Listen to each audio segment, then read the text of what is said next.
Taste the Daily. AIADMK பொதுச் செயலாளர் பிறந்த நாளையொட்டி விருதுநகர் மாவட்டம் இருக்கன்குடி மாரியம்மன் கோயிலுக்கு 501 பெண்கள் பால்குடம் எடுத்து வழிபாடு நடத்தினர். விருதுநகர் கிழக்கு மாவட்ட எம்ஜிஆர் இளைஞரணி செயலாளர் விமல் குருசாமி ஏற்பாட்டிலான இந்நிகழ்வுக்கு மாவட்ட கழக செயலாளர் RK ரவிச்சந்திரன் தலைமை வகித்தார். ஆலயத்தில் சிறப்பு அபிஷேகம் மற்றும் பூஜைகள் நடத்தப்பட்டு பக்தர்களுக்கு அறுசுவையுடன் கூடிய அன்னதானம் வழங்கப்பட்டது. இந்நிகழ்வில் முன்னாள் சட்டமன்ற உறுப்பினர்கள் MSR ராஜவர்மன், SG சுப்பிரமணியன் உள்ளிட்ட கழக நிர்வாகிகள் கலந்து கொண்டனர். பொதுச் செயலாளர் பிறந்த நாளையொட்டி கடலூர் தெற்கு மாவட்ட கழகம் சார்பில் வேலுடையான்பட்டு சுப்பிரமணிய சுவாமி கோயிலில் சிறப்பு வழிபாடு நடத்தப்பட்டது. மாவட்ட அம்மா பேரவை செயலாளர் ராஜசேகர் ஏற்பாட்டிலான இந்நிகழ்வில் மாவட்ட செயலாளர் சொரத்தூர் ராஜேந்திரன் கலந்து கொண்டு ஆலயத்தில் வெள்ளி ரத சேவையை வடம் பிடித்து இழுத்து தொடக்கி வைத்தார். இதனைத் தொடர்ந்து குறிஞ்சிப்பாடியில் ஒன்றிய கழக செயலாளர்கள் பாஷ்யம், கோவிந்தராஜ் மற்றும் பேரூர் கழக செயலாளர் ஆனந்த பாஸ்கர் ஏற்பாட்டில் மக்களுக்கு நலத்திட்ட உதவிகள் வழங்கப்பட்டன. பின்னர் வடலூர் வள்ளலார் சத்தியஞான திருச்சபையில் நகர கழக செயலாளர் பாபு ஏற்பாட்டில் 1000 பேருக்கு அறுசுவை உணவு வழங்கப்பட்டது. இதில் அம்மா பேரவை மாநில துணைச் செயலாளர் சிவசுப்பிரமணியன், மாவட்ட பொருளாளர் தேவநாதன் உள்ளிட்ட கழக நிர்வாகிகள் பங்கேற்றனர். கழக பொதுச் செயலாளர் பிறந்த நாளையொட்டி தூத்துக்குடி தெற்கு மாவட்ட மாணவரணி சார்பில் சங்கரராமேஸ்வரர் கோயிலில் சிறப்பு பூஜை நடத்தப்பட்டது.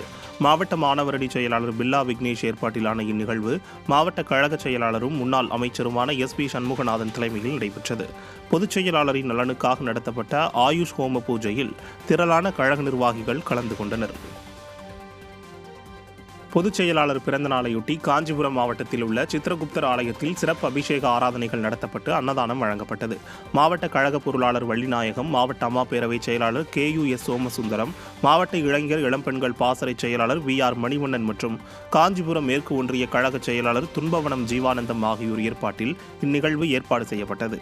இதில் மாவட்ட கழக செயலாளர் சோமசுந்தரம், முன்னாள் அமைச்சர் கடம்பூர் ராஜு, அமைப்பு செயலாளர் வாலாஜாபாத் கணேசன், அனைத்துலக எம்ஜிஆர் மன்ற இணைச் செயலாளர் காஞ்சி பன்னீர்செல்வம் உள்ளிட்டோர் கலந்து கொண்டனர். இதனைத் தொடர்ந்து 2000க்கும் மேற்பட்ட பக்தர்களுக்கு அன்னதானம் வழங்கப்பட்டது. சிவகங்கையில் உள்ள மாற்றுத்திறனாளிகள் இல்லத்தில் கழக பொதுச் செயலாளர் பிறந்த நாளையொட்டி அன்னதானம் வழங்கப்பட்டது. மாவட்ட கழகம் சார்பில் தாய் இல்லத்தில் பராமரிக்கப்பட்டு வரும் குழந்தைகள், பெண்கள் உட்பட ஏராளமானோருக்கு மாவட்ட கழக செயலாளரும் சட்டமன்ற உறுப்பினருமான செந்தில்நாதன் அன்னதானம் வழங்கினார். கழக பொதுச் செயலாளர் எடப்பாடி K பழனிசாமி 2026ஆம் ஆண்டில் மீண்டும் தமிழக முதல்வராக பொறுப்பேற்க வேண்டுமென மாற்றுத்திறனாளிகள் பிரார்த்தனையில் ஈடுபட்டனர். இந்த நிகழ்ச்சியில் நகர செயலாளர் ராஜா, மாவட்ட அம்மா பேரவை செயலாளர் இளங்கோவன், ஒன்றிய செயலாளர்கள் அருள் ஸ்டீபன், சேவியர் தாஸ் உள்ளிட்ட கழக நிர்வாகிகள் கலந்து கொண்டனர்.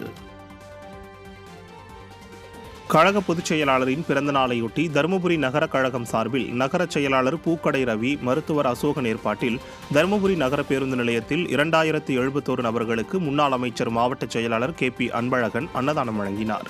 இந்நிகழ்ச்சியில் மாவட்ட அம்மா பேரவை செயலாளர் SR வெற்றிவேல், மாவட்ட பிரதிநிதி பொன்னுவேல், அண்ணா தொழிற்சங்க மாவட்ட செயலாளர் பழனிசாமி, தகவல் தொழில்நுட்ப பிரிவு செயலாளர் கோவிந்தசாமி, நகர வார்டு செயலாளர்கள், வார்டு உறுப்பினர்கள் உள்ளிட்டோர் உடனிருந்தனர். கிருஷ்ணகிரி மாவட்டம் சாமல்பட்டி முருகர் கோவிலில் அதிமுக பொதுச் செயலாளர் எடப்பாடி K பழனிசாமியின் பிறந்த நாளையொட்டி சிறப்பு வழிபாடு நடைபெற்றது. மத்தூர் ஒன்றிய செயலாளர் நரேஷ்குமார் ஏற்பாட்டில் நடைபெற்ற இந்நிகழ்ச்சிக்கு சட்டமன்ற உறுப்பினர் TM தமிழ்ச்செல்வம் தலைமை தாங்கினார். சிறப்பு பூஜையை தொடர்ந்து 500க்கும் மேற்பட்ட பொதுமக்களுக்கு அன்னதானம் வழங்கப்பட்டது. இதேபோல் தொகரப்பள்ளி கிராமத்தில் ஒன்றிய கழக செயலாளர் ஜெயபால், மாவட்ட இளைஞர் மற்றும் இளம்பெண்கள் பாசறை செயலாளர் பிரபு ஆகியோர் ஏற்பாட்டில் அன்னதானம் வழங்கப்பட்டது. முன்னாள் சட்டமன்ற உறுப்பினர் CV ராஜேந்திரன் தலைமையில் கிழக்கு மாவட்ட செயலாளர் அசோக்குமார் முன்னிலையில் நடைபெற்ற இந்நிகழ்ச்சியில் கழக நிர்வாகிகள் ஏராளமானோர் கலந்து கொண்டனர். கழக பொதுச் செயலாளரின் பிறந்த நாளையொட்டி தருமபுரி மாவட்டம் நல்லம்பள்ளி கிழக்கு ஒன்றிய செயலாளர் NGS சிவபிரகாசம் ஏற்பாட்டில் நல்லம்பள்ளியில் சுமார் 500 நபர்களுக்கு அன்னதானம் வழங்கப்பட்டது. முன்னாள் அமைச்சர் மாவட்ட செயலாளர் KP அன்பழகன் கலந்து கொண்டு அன்னதானம் வழங்கினார். இந்நிகழ்ச்சியில் சட்டமன்ற உறுப்பினர் கோவிந்தசாமி, மாவட்ட அம்மா பேரவை செயலாளர் SR வெற்றிவேல், அண்ணா தொழிற்சங்க மாவட்ட செயலாளர் பழனிசாமி, தகவல் தொழில்நுட்ப பிரிவு மாவட்ட செயலாளர் கோவிந்தசாமி உள்ளிட்டோர் உடனிருந்தனர். புதுக்கோட்டை மாவட்டம் அறந்தாங்கியில் உள்ள உலக புகழ்பெற்ற ஸ்ரீ வீரமாகாளியம்மன் கோவிலில் கழக பொதுச் செயலாளரின் பிறந்த நாளை முன்னிட்டு 11 வகையான அபிஷேகங்களுடன் சிறப்பு பூஜை நடைபெற்றது. புதுக்கோட்டை தெற்கு மாவட்ட கழக மகளிரணி செயலாளர் கலாராணி ஏற்பாட்டின்படி புதுக்கோட்டை தெற்கு மாவட்ட கழக செயலாளர் PK வைரமுத்து மற்றும் புதுக்கோட்டை தெற்கு மாவட்ட கழக துணை செயலாளர் SM ராஜநாயகம் ஆகியோரின் தலைமையில் இந்நிகழ்வு நடைபெற்றது. அதனைத் தொடர்ந்து சுமார் 500 பேருக்கு சிறப்பான அன்னதானம் மற்றும் இனிப்புகள் வழங்கப்பட்டது. இந்த நிகழ்வில் கழக நிர்வாகிகள் ஏராளமானோர் பங்கேற்றனர்.